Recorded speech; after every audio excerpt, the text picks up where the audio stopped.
આ વાત છે મારા પરિવારની અને દારૂની.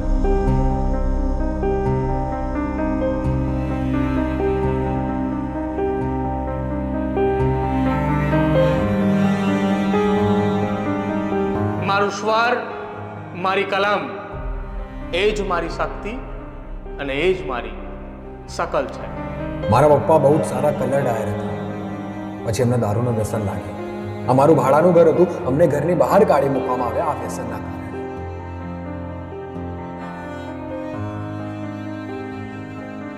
આજે અમદાવાદની ગલીઓમાંથી એક એવો અવાજ આવ્યો છે કે જેણે આપણી આખી સિસ્ટમ અને આ સમાજને હચમચાવી દીધા છે. મારા મમ્મીએ દિવસ રાત એક કરીને લોકોના એંટા વાસણો અને કપડાં ધોઈને મને અને મારી બહેનને મોટા કર્યા.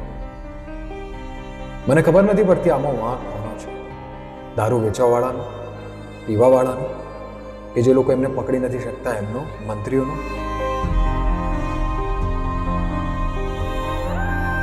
હું ઘરના ફોર્મ વારંવાર ભરીશ, કદાચ મને ઘર મળી જાય, પણ આ બે લોકો મેં ગુમાવ્યા છે એનું શું?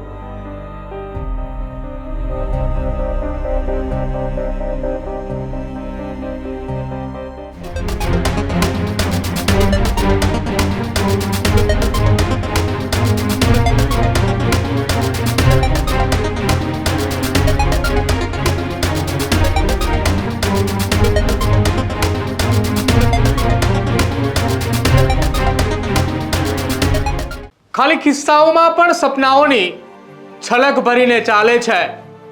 દુનિયા પૂછે છે તારે શું છે? કોઈ ઓળખ, કોઈ દોલત, અને એ કહે છે મારું સ્વર, મારી કલમ, એ જ મારી શક્તિ અને એ જ મારી શકલ છે. નમસ્કાર મિત્રો, હું પ્રદીપ.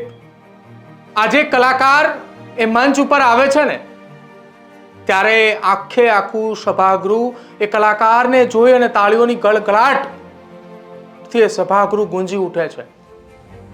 પણ આજે ગુજરાતના એક એવા કલાકારની એક વાત લઈને આપની વચ્ચે આવ્યો છું કે જ્યારે હું સાંભળતો હતો, હું જ્યારે એને લખતો હતો,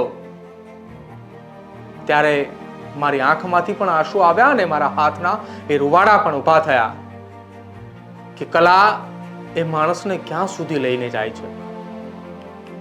આજે અમદાવાદની ગલીઓમાંથી એક એવો અવાજ આવ્યો છે કે જેણે આપણી આખી સિસ્ટમ અને આ સમાજને હચમચાવી દીધા છે. આ અવાજ એ રવિ રંજનનો છે.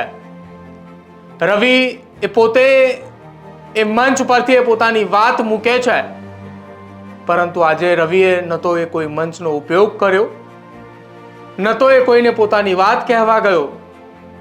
બસ એ પોતાની વાત એ રવિ રંજને આજે સોશિયલ મીડિયા ઉપર મૂકી છે અને જેના થકી પોતાની વાત એ લોકોની સુધી પહોંચે અને ગુજરાતની અંદર એ દારૂના રાક્ષસે આપેલા એ રવિના પરિવારને જખમથી લોકોએ જાગૃત થાય અને રવિની વાત એ લોકો સુધી પહોંચે.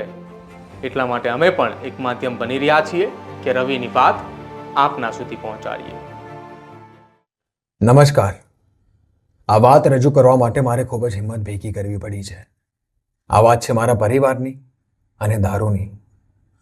મારા પપ્પા બહુ જ સારા કલર ડાયર હતા. પછી એમને દારૂનું વ્યસન લાગ્યું અને દારૂનું વ્યસન એટલી હદે વધી ગયું કે ઘરના વાસણો વેચાવા લાગ્યા, ઘરેણાં વેચાવા લાગ્યા. અમારું ભાડાનું ઘર હતું, અમને ઘરની બહાર કાઢી મૂકવામાં આવ્યા આ વ્યસનના કારણે. મારા મમ્મીએ દિવસ રાત એક કરીને લોકોના એંટા વાસણો અને કપડાં ધોઈને મને અને મારી બહેનને મોટા કર્યા. મારા પપ્પાને લકવો થઈ ગયો દારૂના કારણે, અને 7 દિવસ પહેલા મારા સગ્ગા કાકાએ આત્મહત્યા કરી દારૂના કારણે.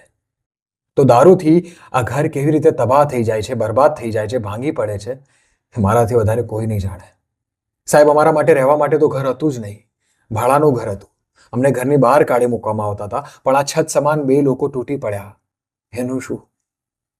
મને ખબર નથી પડતી આમાં વાંક કોનો છે, દારૂ વેચવાવાળાનો, પીવાવાળાનો, કે જે લોકો એમને પકડી નથી શકતા એમનો, મંત્રીઓનો? મને ખબર નથી પડતી. રવિના પિતા એક સમયે લોક કલાકાર હતા. લોકોના મનોરંજનનું સાધન હતા, પણ કાળમુખા દારૂએ એ કલાકારના જીવનમાં એવો અંધકાર ફેલાવ્યો કે હસતું ફરતું ઘર આજે નિરાશામાં ફેરવાઈ ગયું. દારૂની લત એવી લાગી અને એવી વળગી કે ઘરના વાસણો પણ વેચાયા, માતાના દાગીનાઓ ગીરવે મુકાયા અને અંતે જે ઘરના ખૂણે ખૂણે કલા ગુંજતી હતી એ ભાડાનું ઘર પણ ખાલી કરવાનો વારો આવ્યો. હું ઘરના ફોર્મ વારંવાર ભરીશ, કદાચ મને ઘર મળી જાય, પણ આ 2 લોકો મેં ગુમાવ્યા છે એનું શું? આ જ મેસેજ હું આપણા માનનીય મુખ્યમંત્રી શ્રી ભૂપેન્દ્રભાઈ પટેલ અને ડેપ્યુટી ચીફ મિનિસ્ટર હર્ષ સંઘવીને રજૂ કરવા માંગુ છું કે અમારા જેવાના ઘર માટે, આવાસ યોજના માટે અને આજે દારૂનું દૂષણ ગુજરાતમાં અને અમદાવાદમાં ફેલી રહ્યું છે એને રોકવા માટે કંઈક કરો.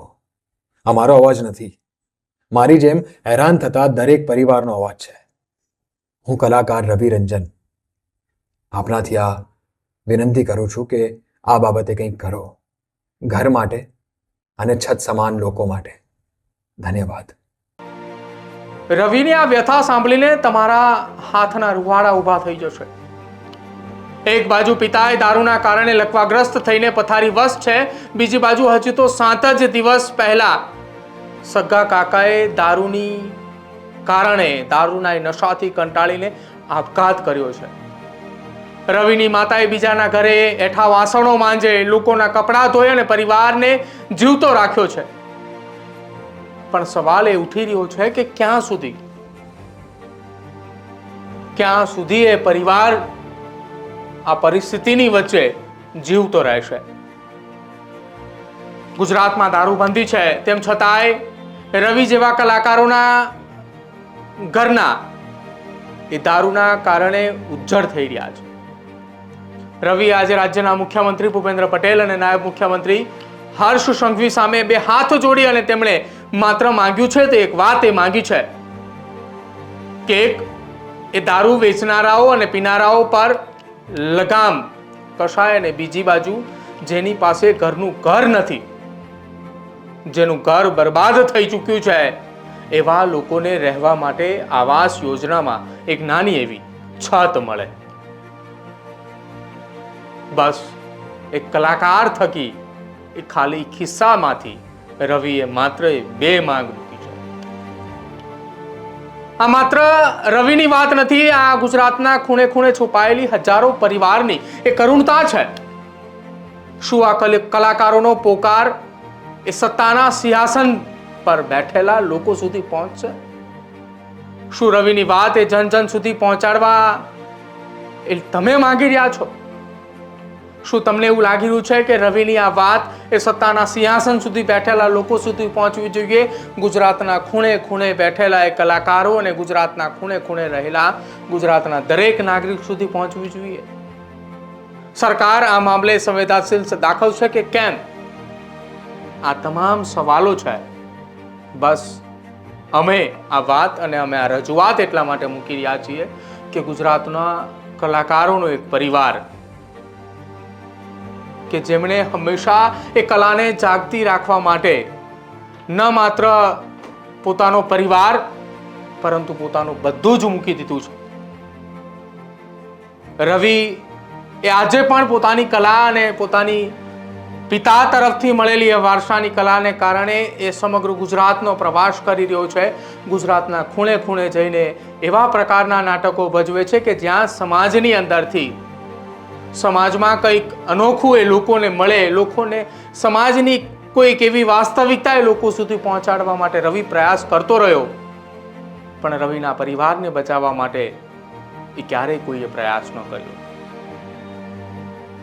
ફરી એક વખત એ કહેવત કહી અને મારી વાતને વિરમાવું છું કે ખાલી ખિસ્સાઓમાં પણ સપનાઓની છલક ભરીને ચાલે છે. દુનિયા પૂછે છે તારે શું છે? કોઈ ઓળખ, કોઈ દોલત. એ હસીને કહે છે મારી કલમ, મારું સ્વર, એ જ મારી શક્તિ અને એ જ મારી શકલ.